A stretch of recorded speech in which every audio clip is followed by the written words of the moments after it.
जादुई मटका बनाने वाली गरीब बहू। अरे राशि, अरे राशि कहाँ जा रही हो? जी, मैं कल बनाए मटकों को पकाने जा रही हूँ। उसके बाद आपकी और माँ के लिए खाना बनाकर मैं मटकी बेचने चली जाऊंगी। राशि, तुम्हें मेरी बीमारी की वजह से कितनी मेहनत करनी पड़ रही है। आप यही बात मत बोलते रहा कीजिए। आप जानबूझकर थोड़े ही ऐसे पड़े हैं। आपकी बीमारी ने आपको यहाँ लाकर डाल दिया है। मगर आप फिक्र मत कीजिए, एक दिन आप भी बिल्कुल सही हो जाएंगे। मुझे भी यकीन है। चलिए, अब बहुत बातें हो गई, मुझे देर हो रही है। मैं कच्ची मिट्टी के बर्तनों को अभी भट्टी में पका कर लाती हूँ। राशि सिर पर मटके में मटका रखे भट्टी पर पहुंच गई, जहां उसने अपने बनाए बर्तनों को पकने के लिए डाल दिया। ये काम तो हो गया। अब जल्दी से इन पैसों से दाल घर ले जाती हूँ। आटा भी कुछ दिनों तक तो चल ही जाएगा, तो आज दाल रोटी बना लूंगी। राशि जल्दी से अपने घर लौटी और जाकर चूल्हे पर खाना बनाने लगी। उसने गर्मा गर्म दाल रोटी बनाकर सबसे पहले अपनी सास को दी। लीजिए माँ जी, खाना। शुक्रिया बहू। अरे मुझ बुढ़िया से भी हद है। एक तो तुझे कुछ सहारा लगाने से रही, ऊपर से तेरे ऊपर बोझ बनी पड़ी हूँ। माँ जी, कैसी बातें करती हैं आप मेरे ऊपर बोझ नहीं, मेरा सौभाग्य है। पता है, किस्मत वाले होते हैं वो लोग जिनके घर में माँ का साया सलामत होता है। आपकी सेवा करके तो मुझे सुकून मिलता है। आप ऐसा मत बोलिए। तेरे जैसी बहू पाकर मुझे सौभाग्य मिला है। चलिए माँ, अब मैं जल्दी से हिमेशी को भी खाना खिला देती हूँ। उसके बाद मुझे अपनी मिट्टी के मटके बेचने भी जाना है। राशि ने अपने हाथों से अपने बीमार पति को भी खाना खिलाया और फिर वो अपनी मटकियां लेकर बाजार निकल गई। मटकी ले लो, मटकी, शुद्ध मजबूत मिट्टी की मटकी। गर्मियों में ठंडा ठंडा पानी पीने के लिए ले जाओ, सस्ता फ्रिज। अरे कितनी देर हो गई है, लेकिन अभी तक मेरी एक भी मटकी नहीं बिकी। हे माता पार्वती, तुम ही कोई ग्राहक भेजो। इन मट्टी की मटकियों को बेचकर ही तो मैं अपने घर परिवार का गुजारा करती हूँ। राशि भगवान से प्रार्थना करने लगी। कुछ देर बाद एक दो ग्राहक उससे मटके खरीदने आ गए। अरे बहन, ये मटका कैसे दिया है? ये बड़ा वाला 50 है और ये छोटा वाला 25। मुझे बड़ा मटका दो।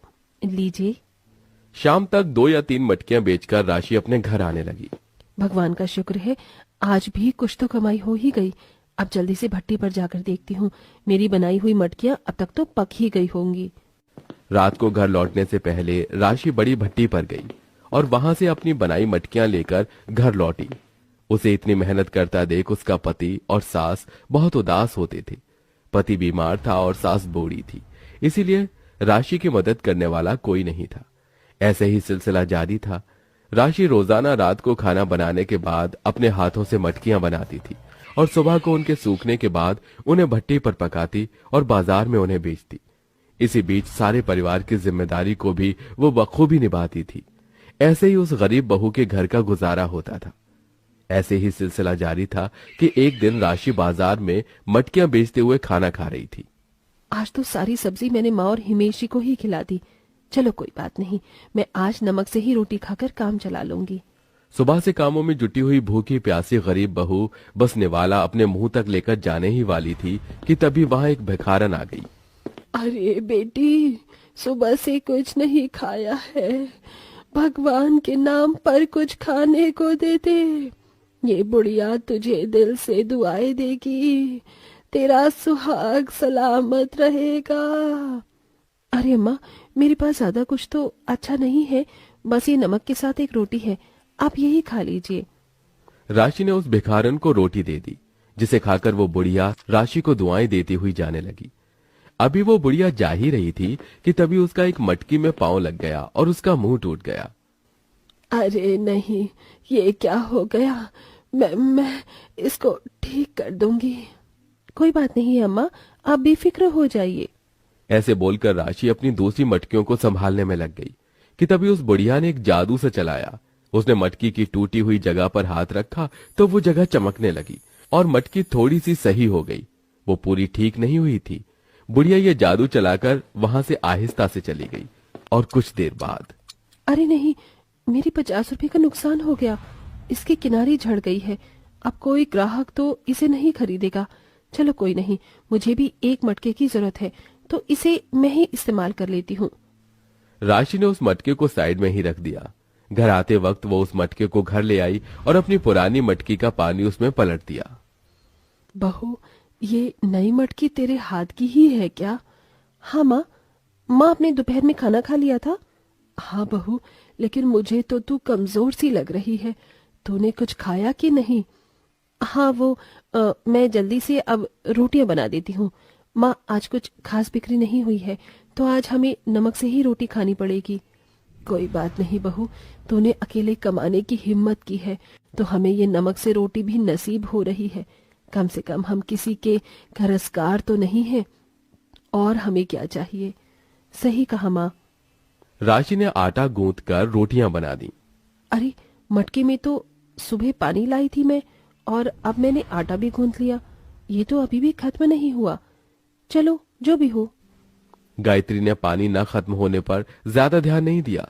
सुबह को उसने उसी मटके से नाश्ता बनाने, हाथ मुंह धोने के लिए भी पानी लिया, लेकिन जब उसने पानी लाने के लिए मटके को उठाया तो वो बहुत भारी था। ये कैसा चमत्कार है? पानी अभी भी मटके में भरा पड़ा है। एक मिनट, कल ये मटका थोड़ा टूटा फूटा था, लेकिन उन अम्मा के उठाने पर ये थोड़ा सही हो गया। कहीं उन अम्मा ने? नहीं, शायद ये मेरा वहम है, या शायद बहू की सोच में है। कुछ नहीं माँ, मैं काम पर जा रही हूँ। राशि ने इस बारे में ज्यादा नहीं सोचा और वो वापस से अपने मटके बेचने आ गई। शाम को जब वो घर गई और उसने मटके से पानी लेने के लिए उसमें हाथ डाला तो अरे, ये तो अभी भी ऊपर तक भर रहा है। माँ जी, आपने मटके से पानी नहीं लिया था क्या?